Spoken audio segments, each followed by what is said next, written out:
የመከላከያ ሰራዊት ዋነኛው ተልዕኮ ሉዓላዊነት ማስከበር ነው። ሉዓላዊነታችን እንዳናስከብር ማንጣሰው ግን ማሰብ አለብን። ሉዓላዊነታችን እየጠበቀ ያለ ሰራዊት እኮ ነው ምሽግ ላይ ተጨፈጨፈ የማንፈልገው ባዕድ ሰራዊት ገባ። እኛን እንዲህ ያስገባል። እኛ እኮ አንፈልግም። ፐርሰናሊ እንደ መከላከያ ይሰማናል። አገራችን ነው የሚነሱ ችግሮች እናቃቸዋለን፣ ያመናል። ግን ማን ነው ያስገባው? ሆን ተብሎ አይደለም እንዴ?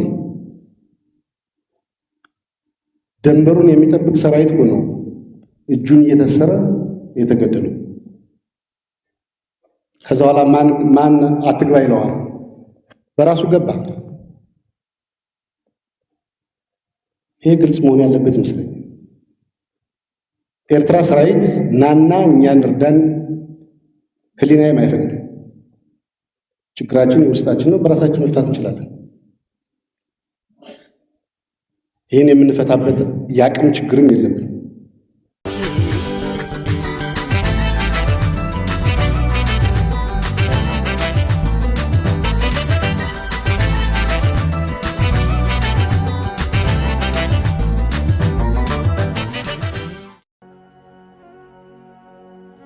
ሰላም ጥዕና በልና ዝኽበርኩም ተኸታተልቲ መደባት ሪቮይስ ዩቲዩብ ቻነል ከመይ ፀንሑ? ንሎሚ ብዛዕባ ህሊ ኩነታት ሃገርናን ኣብ ዞባ ቀርኒ ኣፍሪካ ዝረኣዩ ዘለው ሓደሽቲ ምዕባለታትን ዝደስስ ሓፂር መደብ ሒዝና ናባኹም ቀሪብና ኣሉና። ከም ወትሩ ክሳብ ፍጻመ መደብና ምሳና ክትፀንሑን ክትካተሉናን ብኽብሪ ንዕድም።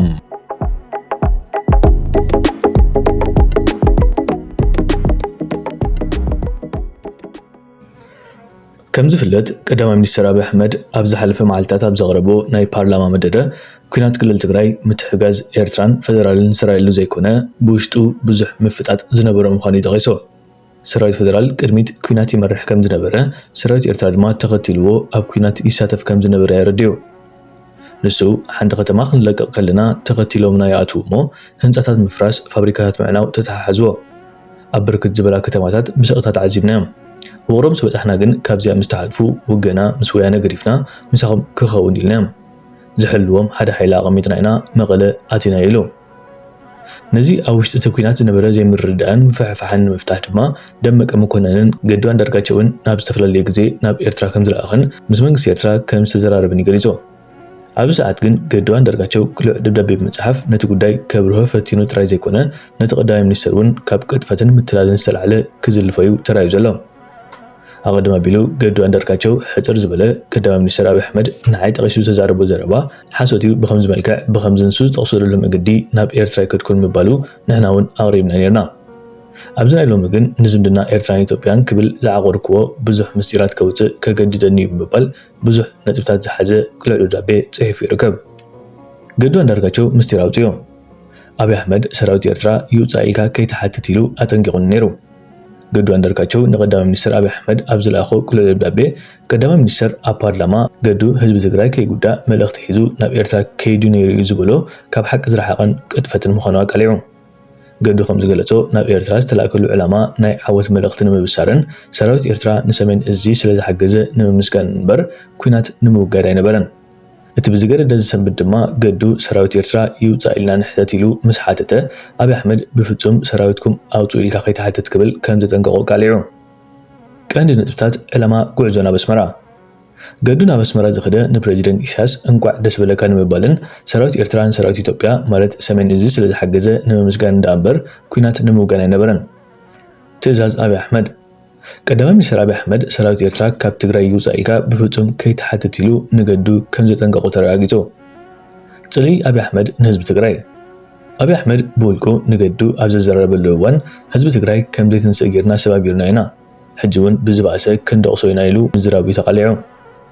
ሓሶት ፓርላማ አብይ አሕመድ ኣብ ፓርላማ ንገዱ ንህዝቢ ትግራይ ተባሂሉ ተላኢኹ ዝበሎ ገዱ ለይለይ ዝበለ ቅጥፈት ወይ ሓሶት እዩ ክብል ነፂግዎ ኣሎ። ብሓፈሻ ናብ ኤርትራ ዝተላእከሉ ዕላማ ናይ ዓወት መልእኽቲ ንምብሳርን ሰራዊት ኤርትራን ሰሜን እዚ ስለ ዝሓገዘን ንምምስጋን እንዳእምበር ኩናት ደው ንምባል ኣይኮነን። ሚኒስትር ጉዳያት ወፃኢ ኢትዮጵያ ነበር አቶ ገዱ አንዳርጋቸው እዚ ኩሉ ብአብይ አሕመድ ኣብ ቅድሚ ፓርላማ ተባሂሉ ዘሎ ፍጹም ቅጥፈት ዝመሎ ሓሶት ይኽብል ነጺግሎ ኣብዚ ጉዳይ እንታይ ዓይነት ርእይቶን ሓሳብን ኣለኩም ኣብ ኮመንት ተቐምጡ ክንጽበየኩም ኢና የላኳቸው የትግራይን ህዝቤን አታገሷቅሉ ሀብቱን አትዝረፉ ጸቡ ከቲፒኤልኤፍ እንጂ ከትግራይ ህዝብ አይደለም የሚል ነው። ይህንን የተከተለው የአቶ ገዱ መግለጫ እንዲህ ይላል። ከትግራይ ጦርነት ጋር ተያይዞ በህዝብ ላይ የደረሰውን ከፍተኛ ጉዳት በተመለከተ እርስዎ ህዝቤን አታጎሳቁሉ የሚል መልእክት አስይዘው እኔን ወደ ኤርትራ የላኩኝ መሆኑን እንዳረጋግጥ ምስክርነት ጠርተውኛል። ክቡር ጠቅላይ ሚኒስትር እዚህ ላይም ትልቅ ስህተት ፈጽመዋል። እኔ የማውቀው ሀቅ ከዚህ የተለየ በመሆኑ በዚህ ረገድ ጥሩ ምስክር ልሆነዎት አልችልም።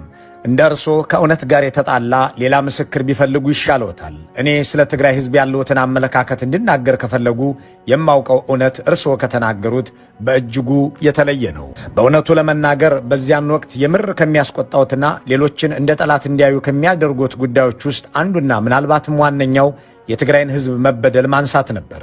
ለኔው ለራሴ ያሉኝን ላስታውሶት። በ3 ሳምንት ውጊያ የህወሓትን ኃይል ሰባብረን መቀሌን ተቆጣጥረናል የሚለውን ደስታ ለማብሰር በተጠራው የሥራ አስፈጻሚ ኮሚቴ ስብሰባ ላይ የነበረን የግምገማ ሐሳብ መሰረት በማድረግ አንድ ሐሳብ አንስቼ ነበር።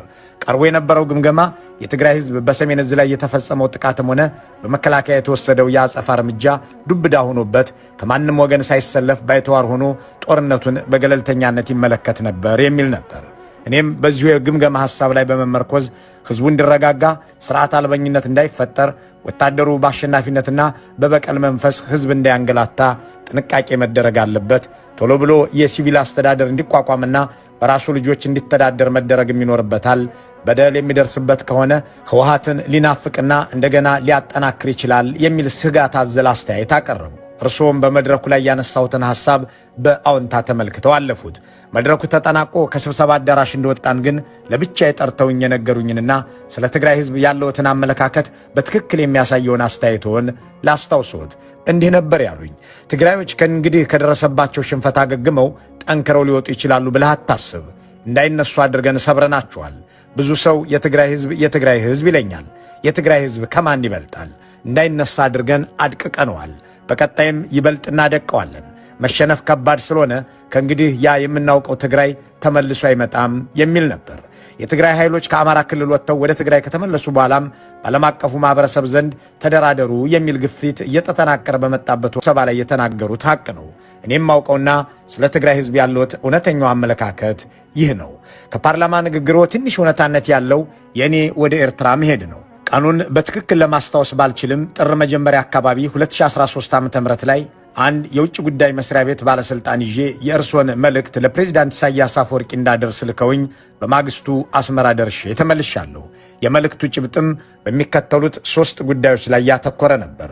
እነሱም አንደኛ፣ በወያኔ ላይ በጋራ በወሰድነው የተቀናጀ ኦፕሬሽን ለድል በመብቃታችን የእንኳን ደስ አለህ የደስታ መግለጫ ለፕሬዝዳንት ኢሳያስ ማስተላለፍ፣ ሁለተኛ፣ የኢትዮጵያ መከላከያ ሰራዊት አካል የሆነው የሰሜን ዕዝ ጥቃት በደረሰበት ወቅት ሰራዊቱን ተቀብለው ላደረጉለት እንክብካቤና ኋላም ለመልሶ ማጥቃት እንዲዘጋጅ ላደረጉልን ወንድማዊ ድጋፍ ለኤርትራ መንግስትና ህዝብ ምስጋና ማቅረብ፣ ሶስተኛ፣ አንዳንድ የወያኔ ደጋፊዎችና የኢትዮጵያና የኤርትራን መልካም ግንኙነት የማይፈልጉ የውጭ ኃይሎች በተለያዩ ዓለም አቀፍ ድርጅቶችና ሚዲያዎች አማካኝነት ከሰብአዊ መብት ጥሰት ጋር በተያያዘ ሰፊ የስም ማጥፋት ዘመቻ ከፍተውብናል።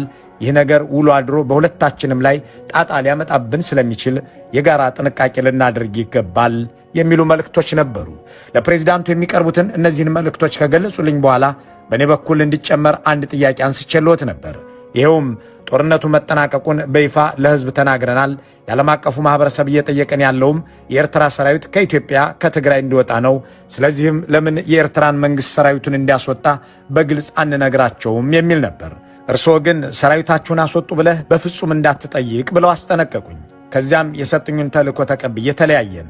ከዚህ ውጪ የትግራይን ህዝብ በተመለከተ ያነሱልኝም ሆነ የሰጡኝ ምንም አይነት መልእክት አልነበረም። በወቅቱ የእርስዎ ጭንቀት የተከፈተብን የሰብአዊ መብት ጥሰት ክስ ሊያስከትልብን የሚችለው ጣጣ ነው እንጂ የትግራይ ህዝብ ላይ የደረሰው መከራ በፍጹም አጀንዳዎት አልነበረም።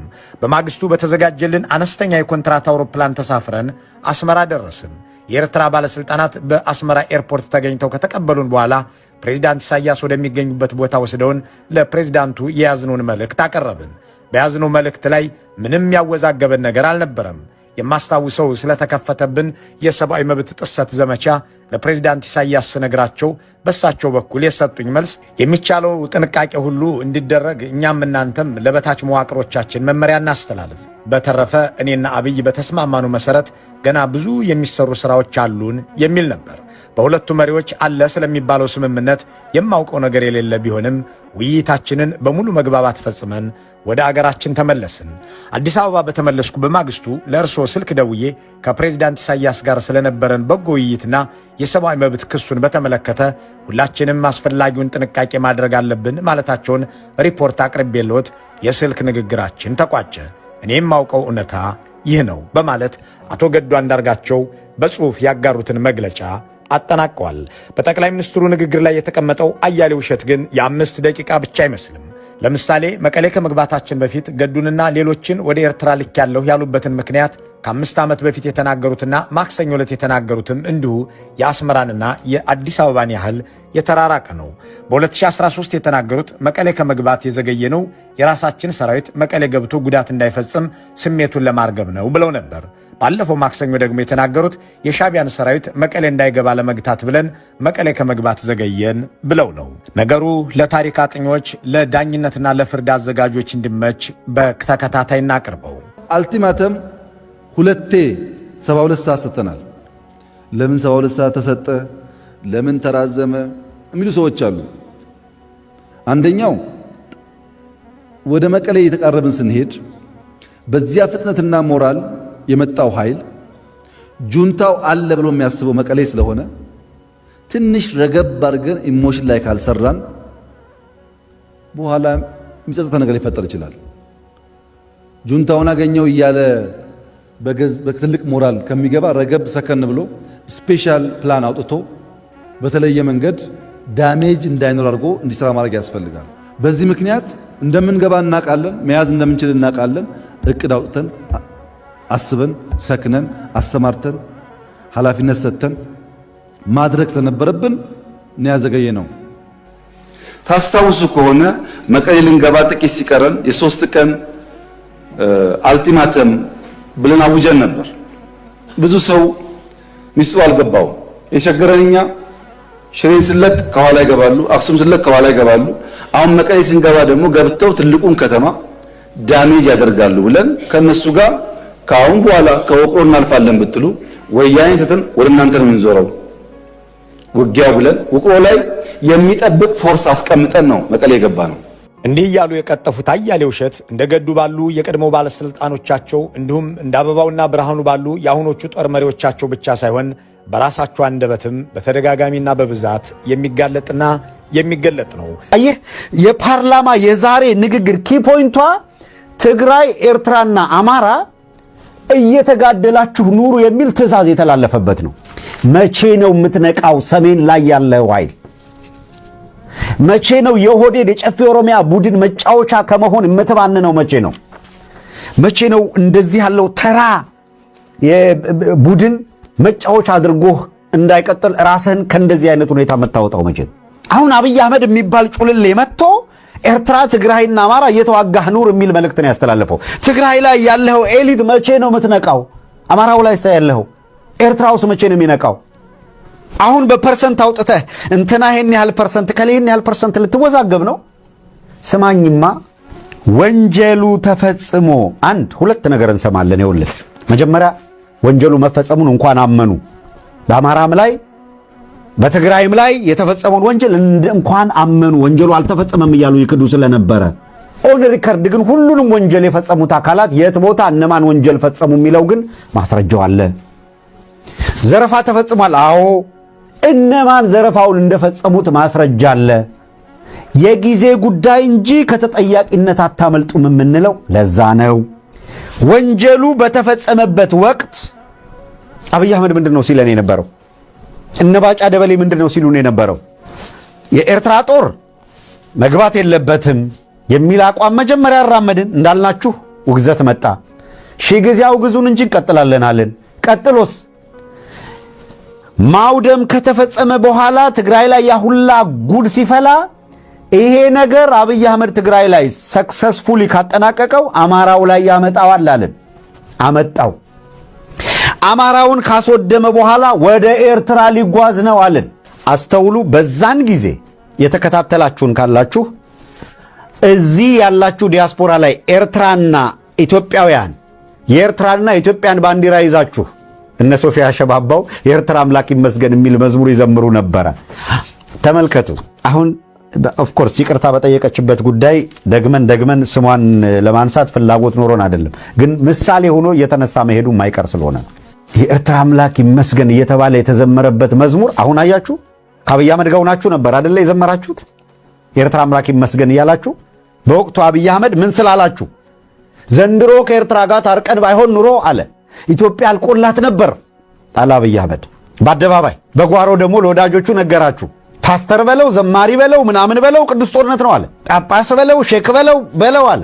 አብይ አህመድ አሁን መጣና ኤርትራ አምላክ ይመስገን እያላችሁ ለዘመራችሁ የኤርትራ ሰዎች እኮ ሲቪሊያንን እየረሸኑ ገደል ጨምረዋል አላችሁ። አሁንስ ይመስገን እያላችሁ ነው የምትዘምሩት ወይስ ልትቀይሩ ነው? ኧረ ስለፈጠራችሁ አደብ ግዙ። ዛሬም ያልተማራችሁ ጳጳሳት፣ ዛሬም ያልተማራችሁ ሼክ፣ ዛሬም ያልተማራችሁ ዘማሪንን ምናምንን አርቲስትንን ብትል ተው። ከዚህ ከወንበዴ ስርዓት ጋር ታሪካችሁን አታበላሹ። ተው። የአብይ አህመድ መጫወቻ አትሁኑ። ታሪካችሁን በዚህ ደረጃ አታቀቂዩት። አንድ ጊዜ ነው እዚህ ምድር ላይ የምትኖሩት። ወንጀሉ በተፈጸመበት ጊዜ ይሄ ወንጀል ተፈጽሟል ሲባል የአብይ አህመድ ንግግር ምንም ይል ነበር። የኤርትራ ጦር እንዲህ ያለ ወንጀል ፈጽሟል ተብሎ ሲነሳ ከዳር እስከ ዳር ጀነራሎች በላቸው አብይ አህመድን ጨምሮ የፖለቲካ አመራሩ በሙሉ እንደው በጭራሽ ሲጀመር መጀመሪያ የካዱት ኤርትራ ጦር ፈጽሞ አልገባም። መግባቱን የሚያረጋግጥ ማስረጃዎች ሲቀርቡ ደግሞ አብይ አህመድ ምንድን ነው ያለው? ተጋብዘው ነው የገቡት። ወያኔ ወደ ጎንደር ተኩሳ፣ ወደ አስመራ ተኩሳ፣ ከአስመራ ተጋብዘው ነው የገቡት። ኑ ተብለው ነው ራሳቸውን ለመከላከል ነው የመጡት አይደለም ያለን አብይ አህመድ። ከዚያስ በኋላ የጦርነቱ ሂደት በትግራይ አንድ ሲቪል አልሞተም ብሎ ፓርላማ ስታጨበጭብ አልነበር እንዴ? እጅህ እስኪግል ድረስ የሚገርም ሰልጀሪን የሰራ ነው ሲል አልነበረም እንዴ? ንብረት ወድሟል ተዘርፏል ይባላል። አንድ የተዘረፈ ንብረት የለም ሲል ስታጨበጭብ አልነበር እንዴ? አሁን ገዱ አንዳርጋቸውን ለምስክርነት ክር አለው ማተም አለው እያለ ይጠራል።